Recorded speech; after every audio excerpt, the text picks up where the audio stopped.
on our YouTube channel. But folks, thanks for joining us tonight, and it's my pleasure to introduce my friend Rob Hawk.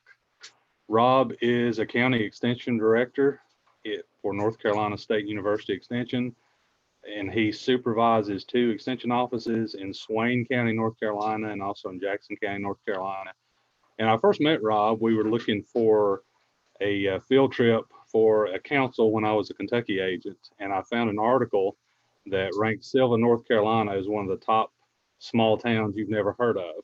So I contacted the extension office there and got in touch with Rob, and he graciously let us come down and gave us a tour of the town, introduced us to the Chamber of Commerce folks, and then we did that again after I became a Virginia agent. And then he's also been up and done some things in our county here. He ran the Cloud Splitter a couple years ago. Was it the 25K that you? Yeah, that was plenty.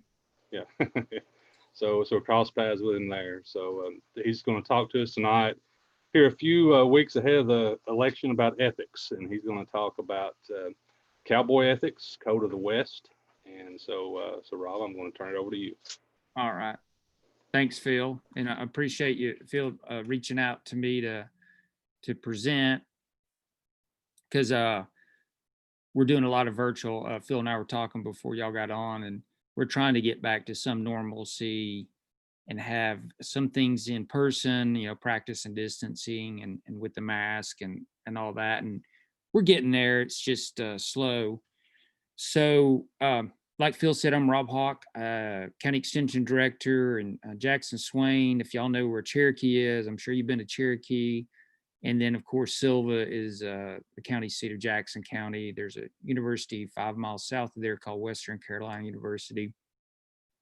Bryson City is one of the towns that has really boomed as far as tourism. It has become a true destination site in the last 10 years, within the last decade, not on the scale of Gatlinburg, but it has been truly found.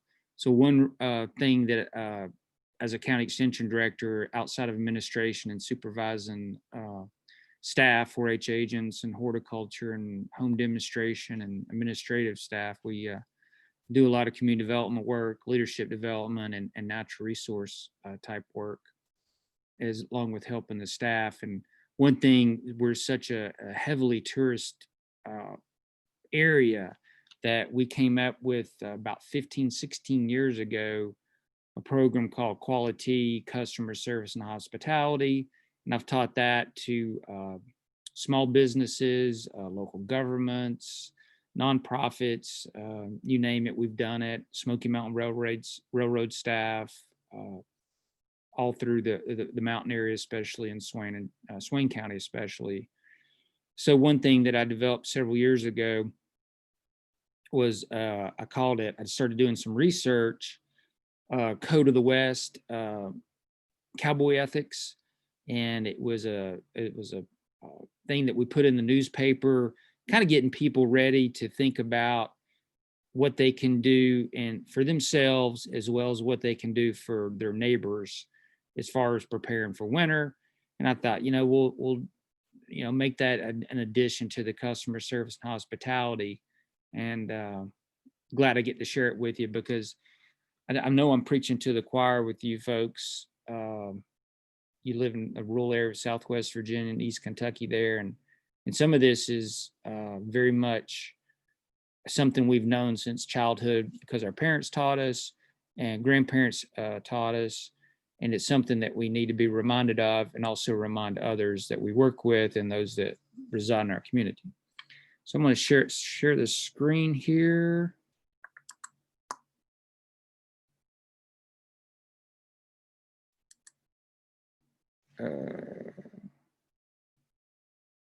Let's see.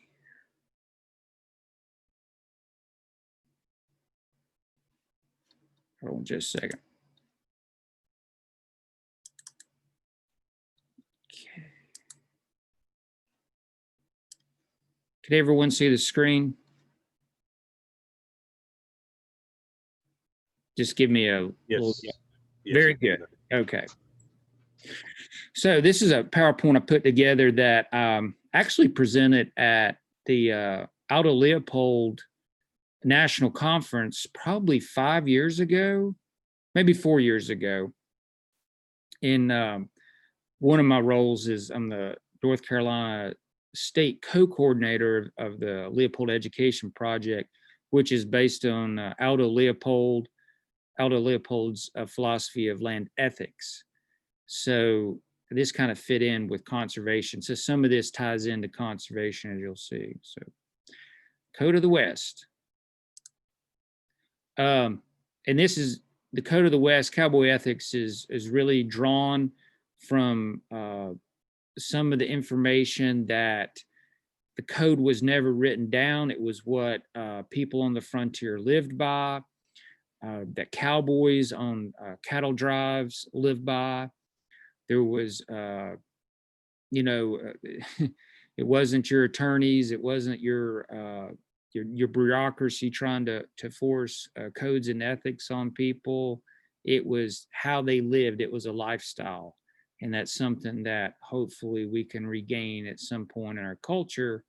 And I still think we do have a lot, especially in rural America. So it was something that, if y'all remember some books that Zane Grey wrote, he wrote a lot of old Western pioneer stories, cowboy stories. And he found out that it wasn't a code that was written down, but it varied, and it varied from location to location. So when you Google Code of the West, it may be tweaked a little bit different, but there is a common thread to what those ethics were. And everyone didn't live by the code, especially outlaws and things, and we still have that today. But those who did live by the code, they found their life strangely affected. They found people trusted them and wanted to be associated with them. And in turn, they found the people they associated with also started living the code. So Chronicle of the Old West is reviving the code, and that was the purpose of the newspaper article and the little program I put together. So, and these kind of even came back from the mid 1800s. So one thing that, we all need to remember is live each day with courage. And especially during the year we're living in, there's a lot of stress, there's a lot of challenges. Some of those are naturals, definitely physical, mental. The mental stress is pretty strong. So you can kind of take this and tweak it to that. But the point was, the Code of the West, brave the elements with calm and collective behavior. Anytime we become upset, frustrated, a lot of anxiety, the people that we lead in our communities and work with, that doesn't go very well, and usually creates some anxiety and tension on the community's part. So as a leader, remember to live each day with courage and stay calm and collective. Stay calm and carry on. I think that's a quote that came out of England during World War II. So that's similar to that. Remember to take pride in your work. Cowboys did this. Do your best. At the end of the day, you have something to be proud of. Always finish what you start. There is no quitting. Those people that did live, they were very committed. And we see a lot of things today that people just don't commit. So do what you say and follow through. Do what has to be done. Stand for right versus wrong. And I think we were all raised that way. Definitely, I can remember my grandparents, lying, cheating, stealing, those are definitely wrong. And we know the opposite of that to be what is right. So, and you can kind of sum that up with number 5 here. Be tough but fair. There's a discipline thing. Practice the golden rule. There's a square deal. The golden rule is do unto others as you would have them do unto you. And we learned that whether it was in Sunday school or whether it was at grammar school. So when you make a promise, keep it trustworthy. Be honest. Keep your promise. If you can't, communicate that you can't, something's happened, and do the best you can. This is always a tough one for a lot of folks. Ride for the brand. give allegiance and respect. We always don't agree with our employer. We always don't agree with the community that we live in, but we should be, have pride in the community and pride in the employer. And if you can't ride for the brand, they say, it's probably time to move on or help make changes. So give allegiance and respect. And by the way, I've lost the book that I took some of this from. It was written by a broker on Wall Street. He wrote Cowboy Ethics, and I loaned that book out, and I think I loaned it out. Anyway, I've lost it. So I wanted to show you that. You can Google it. It's a really good book with some beautiful pictures, and it explains this. And his intent of writing that book, Cowboy Ethics, was to hopefully change the way Wall Street and the people on Wall Street did business. So I'm not sure if that's happened or not, but that was his intent. So talk less and say more. Boy, we've heard a lot of talking here in the last 6 to 8 months, haven't we? So be simple and truthful. I think you could probably take talk less is when you send out emails, make it brief and concise. Boy, I tell you what, to get through some of these emails today, we can talk about this. Just like reading through a dissertation. But that's the world we live in. So remember that some things aren't for sale, and this is dignity. This is how I read it out of the study I did. Dignity over dollars. Some things just aren't for sale. Excuse me. And then I think this is really important, getting down to the meat of it. Know where to draw the line. Being neighborly starts with not crossing boundary from right to wrong. And some of this presentation will resonate with people that work in agriculture and work with farmers. All right. Now I need your help on this next one. Generosity. And I put this picture up here, this painting. And if anybody would like to share what they see here, give me a synopsis of what the story is here. It's like he's got a Coke in his hand. Yeah, I think he does have a Coke. I thought it was a lollipop. Okay.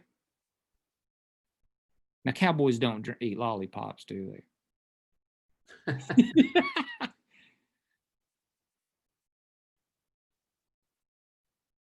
His horse is getting a drink, and it looks like he's going to give the little girl a drink. That's possible. What I was thinking is it might be the opposite. By the way, this is a Coca-Cola advertisement, a painting from the 30s or 40s, and that the horse is getting water at the trough, and the little girl thought possibly the cowboy was thirsty as well.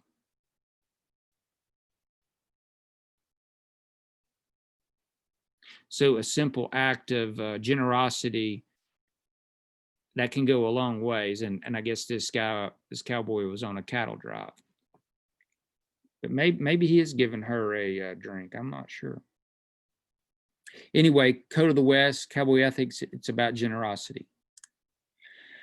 Unwritten code of conduct. The Code of the West, like I said, was chronicled by the famous Western writer Zane Grey. The men and women who went westward during the expansion of the U.S. were bound by unwritten code of conduct. This is just what you did, or you probably didn't last long. The values of integrity, honesty, stewardship, and self-reliance guided their decisions. Remember that last one, self-reliance. Actions and interactions. Their actions, behavior, and how they interacted with others. Even though the pioneer and cowboy days have long passed, we still have a degree of isolation and independence while being community-minded. And that's very true in rural America. Our rural characteristics require and ask of us to follow the loose principles of the Code of the West. Being prepared for daily life takes on a new meaning in a rural area. These principles include the following. This is kind of summing up the other ones I went over. Reciprocity is the rule. Being neighborly is a two-way street. The road you help repair this summer from the heavy rains or plow this winter from a weekend snowstorm helps everyone in your neighborhood get to work come Monday. And hopefully this happens in your communities. I've seen it happen here as well. And that's something that we need to be mindful of. And we can extrapolate that to, what are we doing for the people that can't get out during this COVID-19 year? Are we trying to look after them, or do they need groceries? Maybe they can't get to the store. Maybe they're lost their jobs, which that has happened quite a bit. What are we doing to help these people? That's something, and keep an eye on them. So reciprocity is the rule. I'm a more of a visual learner, so you'll notice I put in some art with all of this. Plus, it makes it a little more interesting. Looks like a couple neighbors out back in the day, shoveling snow. Boy, I'd hate to shovel snow like that with a shovel, wouldn't y'all?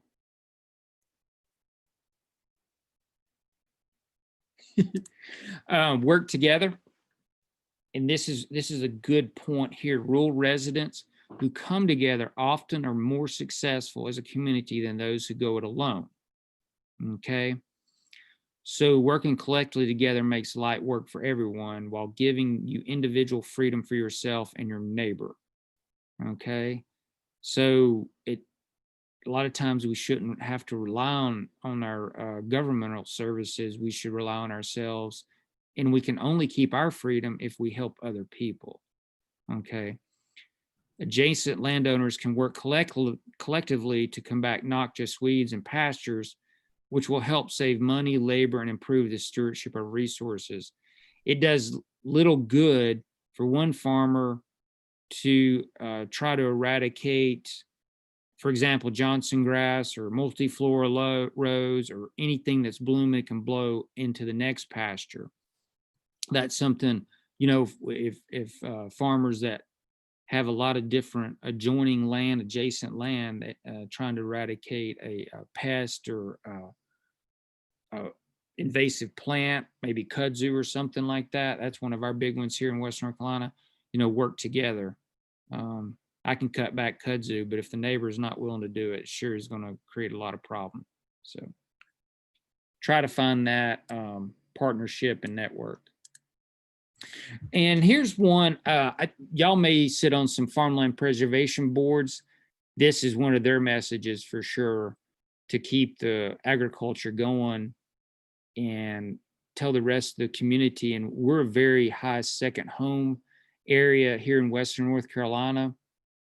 A lot of people move in here. They move in here because they want to go to a rural area, but they sometimes move into an area that may be agriculture related. And this is something that they need to understand, that some practice such as burning brush piles or fields or running farm machinery during the dark are common practice necessary for agriculture operations to exist in the community.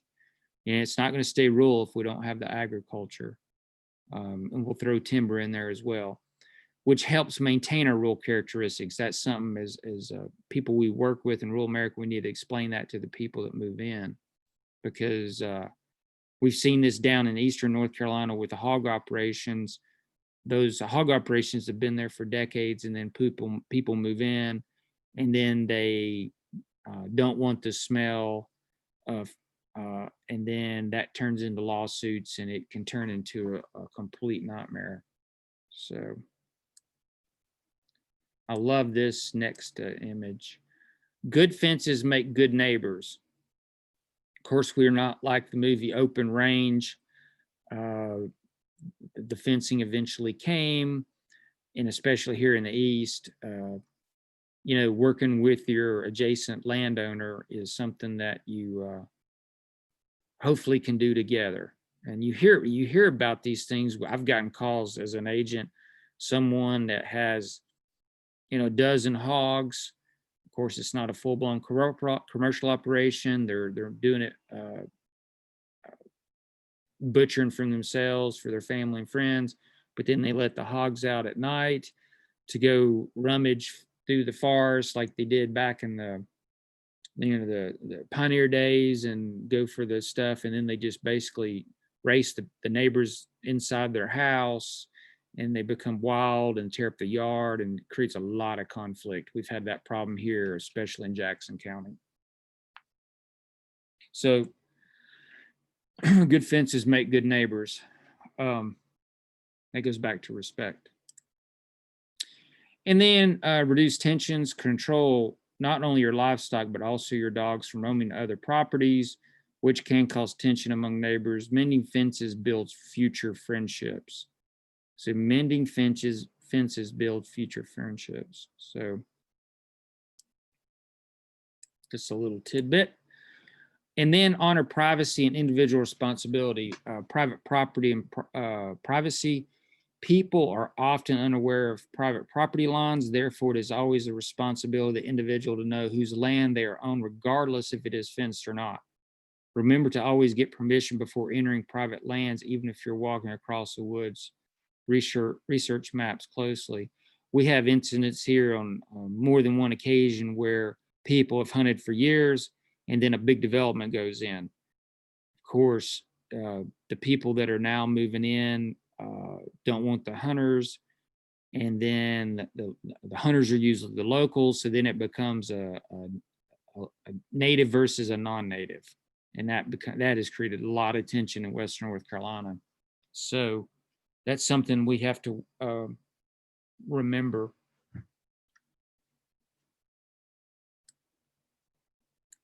Here's a good illustration of that.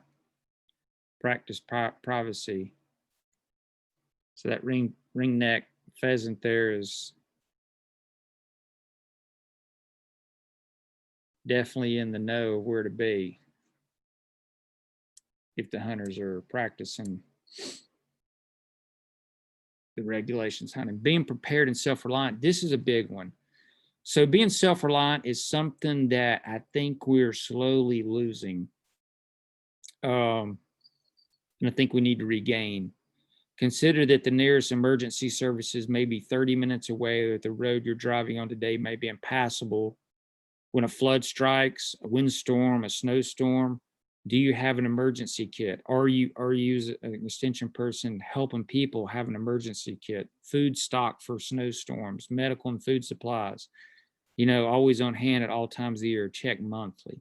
This is something that we can do with emerging preparedness in our line of work and helping others and ourselves. So keep that in mind. One thing in extension, y'all know this, we always try to do a lot of food preservation, drying foods, canning foods, safe food preservation, that type of thing. That's something that growing your own food and gardening, that's something that extension was always been about, and that's who we are. So you can do it. And here's the point. If you don't take care of yourself, you can't take care of others. So in general, respect your neighbor's endeavors, maintain self-reliance, and being neighborly are the roads to individual freedom for yourself and your neighbor. The friendly wave between you and your neighbors as you pass each other on the road each morning is more than just a wave. It is the rule living code of conduct. And I've noticed that people that is a practice that has really gone by the wayside, but it's still very important. It lets them know you're part of the community. And then one here, conservation is about generosity and grit. One thing when we teach conservation education on conservation field days with soil and water in our counties, we teach them that it's about giving to the next generation. It's about being generous, making sure that the people have the resources they need in the future, whether that's timber, clean water, wildlife, so on and so forth. So, and then Code of the West, conservation, it's about grit. You're gonna have to take some uncomfortable ways of your lifestyle in order that you live free and others live free as well. So let's see. I'll turn this. Okay. So I'm just going to kind of open up discussion and ask what y'all think, and then what types of talk about Code of the West and cowboy ethics that you're practicing yourself or you're teaching in your communities. Rob, I wanted to say in regards to that comment about the shovel in the snow and helping your neighbors, and not relying on the government. My grandfather, who would be, I guess he would be 108 if he were alive right now. Mm. When I was growing up, all the men, we lived in a coal camp, and the men did not wait on the city to plow the road. They would go out and they were responsible for the section in front of their house. And they would get mad when the city came through with the plow because they had done a better job than the plow would do, and the plow threw the snow back in the road. But these were retired men that were getting out and doing this. Wow. And so, that's having that community mindedness. Yeah. And looking out for the people that live, on up the road above you. That's really, really important. Mm-hmm. That's incredible. Yeah. Not easy work. No.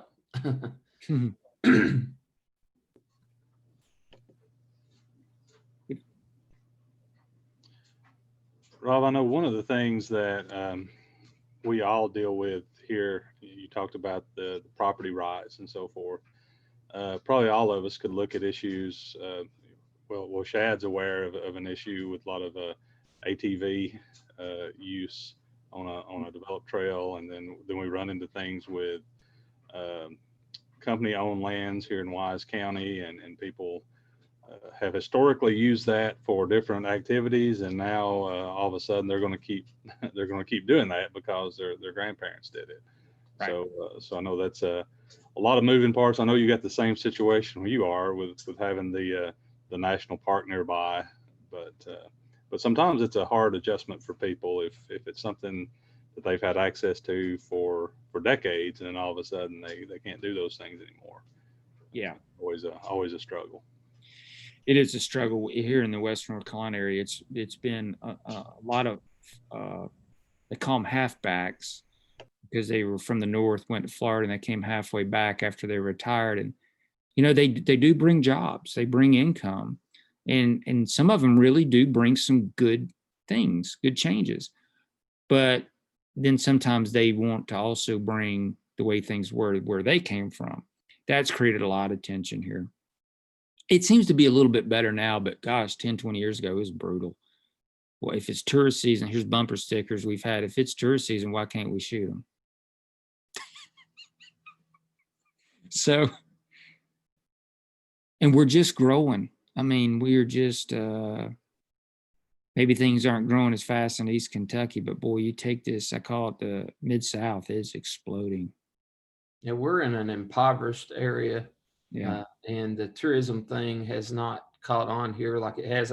I just went to Bryson City since the COVID started. We came down, we rode the train. Yeah. And a beautiful town. And you could tell that it was bustling. Yep. And you could tell that it hadn't been that way. Nope.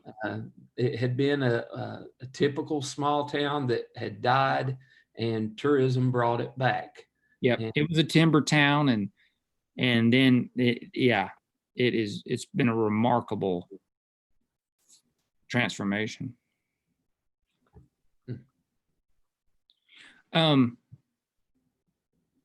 But the situation you have, Shad, in East Kentucky, self-reliance is a major thing that you really have to keep alive and instill in people, because that may be their only opportunity. They might not be able to leave. It may go back to homesteading. It may actually, and that's where extension is really, I think, valuable. I'm starting to see that becoming more and more reality, because we've talked to some people from the university and even some organizations across the state. The children that are being born today possibly will have to grow before their life ends 30% of their food, because the cost will be too much. Good point. Yeah. And, for a long time, this whole field does a lot of stuff with prepper type programming. Yeah. And for a long time, that was considered to be kind of kooks that were into that kind of thing. But This I- COVID thing has made it real. Yeah. So, Yeah, I've and the had canning, friends. all the stuff you talked about, the canning and just being prepared. Yeah. This has made it real. Yeah. Well, Leanne, it looks like your log cabin, you're like on the frontier and the pioneer.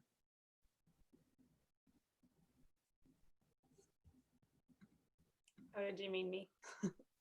Yeah, Oh, okay. you're in a Okay. cabin. Yeah, yeah. We live on the farm and try to, I don't know. I try to practice some self-reliance, even though I don't have to. I mean, it's a good thing heritage-wise to teach my kids and keep up myself. I'm not 100% self-sufficient, but Well, none of us are, we but yeah. try. Yeah, that's true. If you can just do something, I think it also brings a lot of self-satisfaction and it makes us stronger as a person. I think it really does because we have become so dependent on every, things that maybe we shouldn't be. Hey, Rob, Jeremy Williams here. I'm the ag agent over in Harlan County, Kentucky. Appreciate you coming on tonight, but Well, great stuff. I tend to use the phrase that you use there, good fences make good neighbors. I use that quite often. And I like the part where you brought mend in there, that you're allowed to, you get with your neighbor if somehow he gets a little slack net fence or a bow in the fence and calf crosses the other side, so to speak. You and the neighbor get together and mend it, and you can work that out. So something that that comes to mind, and I even told my family, and I've told others, but passing things down, your heritage down. One of the things that I often say is when I talk to groups is you're one generation away from losing everything you ever knew, everything that was handed down to you. And so if you're that person that refuses to or doesn't care about what your heritage is, or, whether it be family or whatever, hunting, as simple as hunting or fishing. Mhm. If you're not interested in that, the next generation is never going to learn about it. It could stop with you. So Yeah, just caring about some of the stuff that you work with. exactly. Good information though. Thank you. Jeremy, you bring up a point about the calf and the fences. There was a situation here just about 4 years ago in the south end of Jackson County in a community near Cashers. Y'all may have heard of that. It was actually between Cashers and Highlands. That's a very big Fraser fir Christmas tree production area. And one of the tree farmers had a section of his tree plantation next to, I think it was strawberries. I'm not going to say names, of course, but they were spraying on a spring day and strong winds, and the trees were downwind of this farm. And one, they shouldn't have been spraying because it was one of those spring days, drifted over downwind, and it burned several rows of his Fraser fir. He lost tens of thousands of dollars. Not only that, the tension grew that the farmer that did spray denied that it was him. And that ended up going to court. It was bad. It was bad. They had to bring in scientists and from the university, and it was ugly.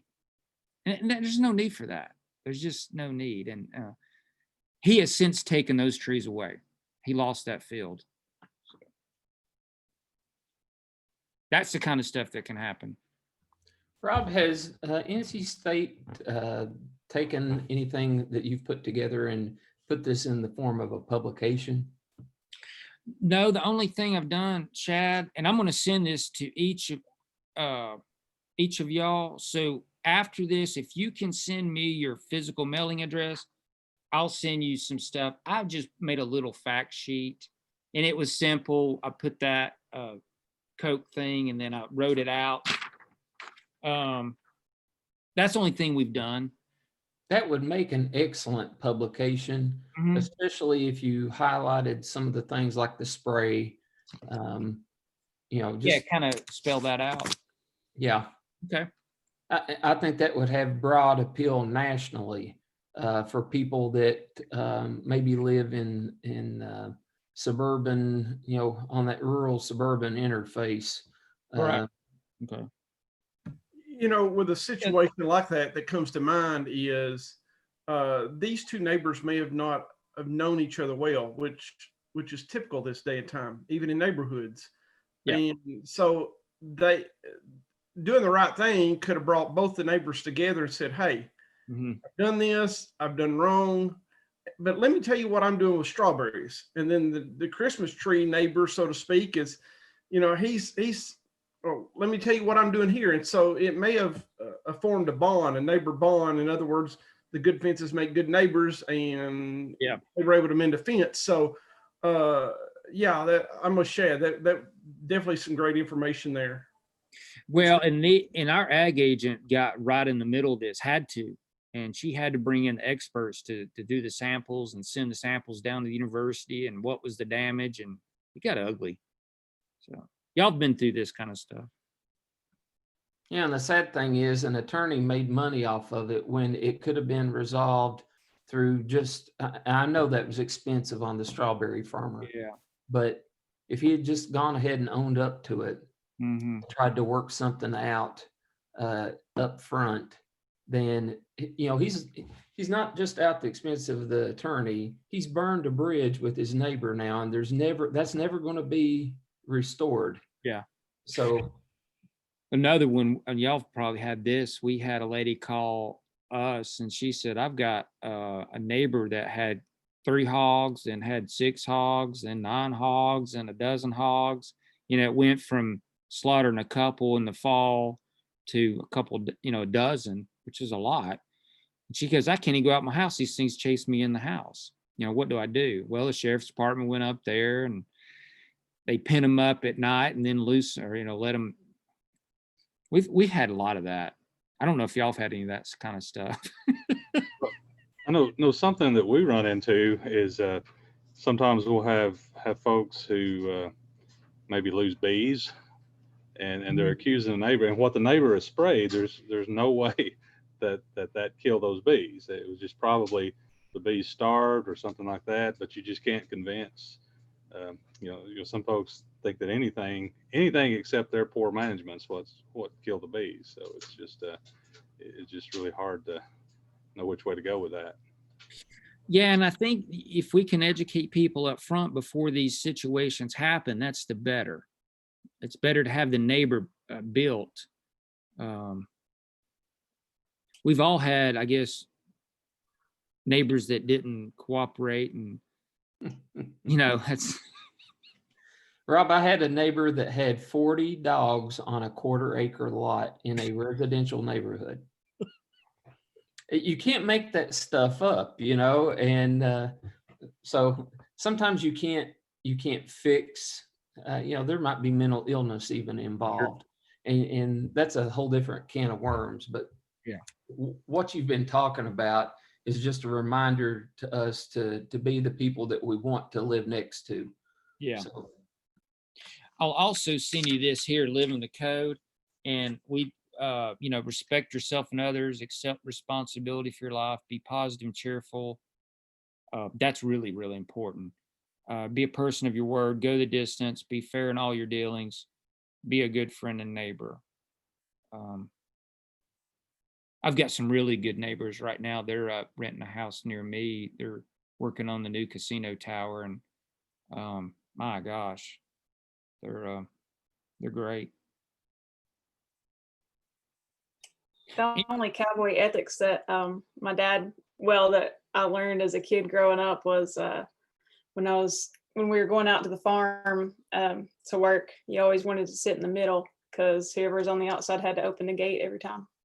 You didn't have a stick shift. I grew up with an uncle with an old Chevy, and first was in his lap and fifth was in the second person's lap. So the person in the middle, your knees were constantly getting beat to death.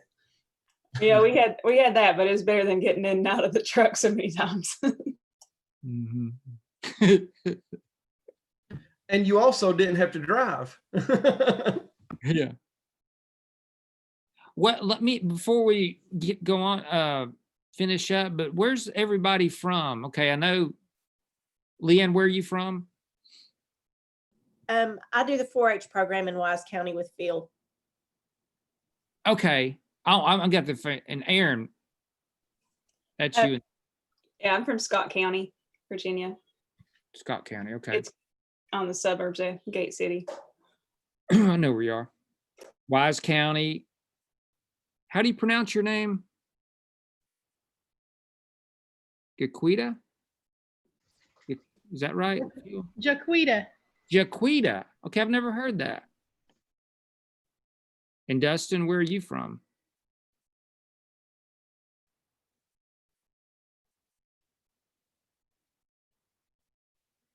Dustin's in Harlan County, a little place called Pine Mountain. I know Pine Mountain. Yeah. Okay. Is Woody in Virginia or Kentucky? He's in I'm Harlan in County, Harlan. Kentucky. Okay. Woody actually lives at the metropolis of Ray. That's RHEA. Isn't that right, Woody? Yeah, I think I'm the mayor.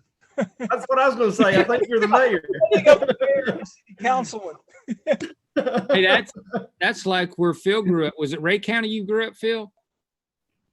Well, it was Grundy County. Grundy County. Yep. But Ray was south of there, or no? Yeah.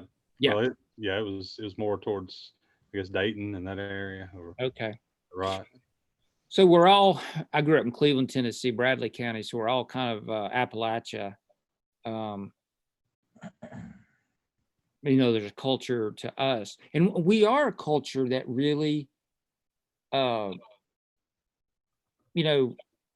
we like to be, we're independent. We live in isolation, but we're also a culture of giving too. I think most rural cultures are, but as time goes on, we can kind of get more distant, whether it's technology or division, COVID, whatever, things get a little bit more difficult. And I'll be honest, I've some friends of mine, if I do not check in during these times, they have really drifted away. I don't know if y'all have experienced that, but I've seen some friends drift.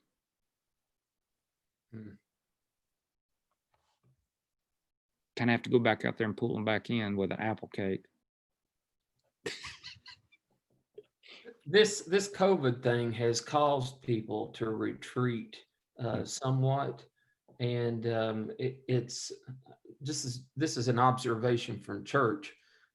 We've had a lot of people that I feel like have it's almost like they've lost some of their socialization, that they've been at their house for so long. They've kind of they don't talk much anymore, and they've just changed. It's changed people. Yep. And some people do have to be very careful, but we're not meant to live like this either. And like you said, it can really bring in some mental illness, and Depression. things can get worse for sure. And then I think it's turned me more to an introvert. And I'll be honest with you, I have probably gained more than I lost. Probably gained more than I lost. To be more extroverted? To be more introverted, or not to be as social as I once was. Oh, okay. Phil's hoping that happens to me, but thus far it has not. Yeah. Yeah, a little dose of introversion wouldn't hurt you any. Yeah. There's definitely good, positive things that come out of it for sure. I've known that people said that they have more family time, right, together, so that's not a bad thing, for sure. Now, the youth being out of school, don't know if that's going to be good long term. But hopefully things will end. But I think we really need to think about taking care of ourselves and taking care of each other during this time and as things progress. Well, great job, Rob. That was an excellent presentation. Yeah, definitely awesome. by the way, it's good to hear somebody from Cleveland, Tennessee. When you hear Cleveland, you mostly think of Ohio. I have family in Cleveland, Tennessee. So, Do you yeah. really? Yeah, matter of fact, my mom graduated from Lee University Did she really? back when it was Lee College. It's Lee College, yeah. Oh man, it's become a big old school now. Yeah. They're big time. Is that where the Ocoee is? Yeah, Yeah. just Okay. east of there in Polk County. Yeah. We just did the Ocoee this summer, so we good. stayed at La Quinta, which is like the nicest La Quinta in the universe. That's the fanciest La Quinta I've ever been in. Really? I was a river guide up there in college in the summers. Oh, great job. Oh, it was, yeah. But well, I tell you what, I could write a book about the experiences, the people I met. I saw that when we were there. And some of the people out of Alabama, bless their soul. Oh my. Had they not been out of Alabama before? Oh, I think they'd been out, but they didn't know how to behave when they left. Oh my goodness. I had to take one boat completely and take them off the river. They were out of control. They got mad. Good people. It's fun. But all of us work in a service industry. And one thing I do, I have a program. It takes 2 or 3 hours. If it's in person, I've done customer service and hospitality training. Like I said, we're such a heavy tourist area and repeat business. If y'all ever want to do that, I can do that too, Phil. Oh, that'd be great. It'd be easy to do online. So. And I think we have you scheduled, is it in January, for the Leopold Education Project, to give an overview of that? Yeah, I'm gonna definitely give an overview, and Aldo Leopold talks a lot about ethics. Right. So it's something that a land ethic, conservation ethic. Right. I look forward to that. Hopefully, Yeah, y'all. why don't you try to get him scheduled for that hospitality thing, maybe for February. Okay. Yeah, we can do that. Yeah. Some of y'all all work, agriculture. All of us have some kind of community development regardless, and leadership. Y'all are all leaders in your community. Well, I will send you some literature. How about that? I can send a hard copy. I can send it electronically. If you want to print it, however you want me to do it, I'll send it to you. It doesn't matter to me. Email's fine. Even if you want to send it to Phil, he can get it out to us and we can disseminate it. Yeah, I was looking at the list. I think I have emails for everybody except maybe Dustin, but I can get it to Jeremy and he can get it to Dustin. I think I have emails for everybody else. So yeah, I can certainly send that out. Okay, I'll do that between now and next week. Okay. Rob, I appreciate it very much. I've enjoyed this. And It's really nice to meet new folks out there, and I appreciate you, Phil, including me. And maybe we'll meet in person one day. I love y'all's area too. It's a lot of fun. yeah, do the cloud splitter next year. You'll enjoy it. You need to get him to come up and do the Pine Mountain Trail. I think he's been on sections of that, haven't you, Rob? I have. I didn't do the race over there, but Right. You need Chad, to. did you do the cloud splitter? I have helped with it before, but not recently. Yeah, I might be back next year. If you come back, you should get Phil to take you up to the newest part of the Pine Mountain Trail that goes into Jeremy's County. It's Letcher and Harlan, and Okay. it's really spectacular. Yeah, Erin on here, she's volunteered a couple years now for one of the aid stations. So she's familiar with the mix of people who come through there, and very dedicated folks. Hey, Phil, I forgot, what was that woolly booger thing in the forest there in the mountains that It's the wood booger. I was trying to explain something. That's the wood booger. That's how Phil got his job. They thought he looked had a uncanny resemblance to the wood booger. That thing killed me. Where was I? Oh, I was up in northern Wisconsin. Oh yeah, back in July for a vacation with some family, and they had this thing look like a Tasmanian devil lizard